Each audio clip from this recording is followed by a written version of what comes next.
তো বন্ধুরা আজকে আমি বানাবো মাইক্রো ওভেনে সর্ষে ইলিশ, মানে ইলিশের ভাপা করব।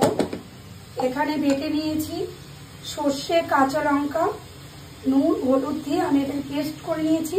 আর এই যে মাইক্রো বোল, এবার আমি ম্যারিনেটটা করব। এখানে 3 পিস মাছ নিয়েছি, যেহেতু আমরা 3 জন, তো সেক্ষেত্রে আর বাকিটাও ছোট 3 পিসই ধরবে। তো চলুন ম্যারিনেট করে নিই। দিয়ে দেবো কাঁচা সর্ষের তেল, একটু তেল লাগবে বেশি, নাহলে এটার স্বাদ আসবে না। এবার এটা সুন্দর করে আমি মেখে নেব। 3টে মাছের উপরে আমি 3টে কাঁচা লঙ্কা আমি দিয়ে দিলাম, ঠিক আছে।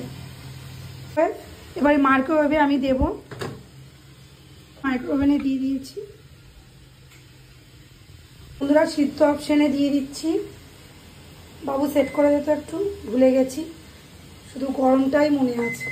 এটা তো গরম, ও না, এটা সিদ্ধ অপশানে দিয়েছিস। ভাপা ভাপা এই যে ঘুরছে।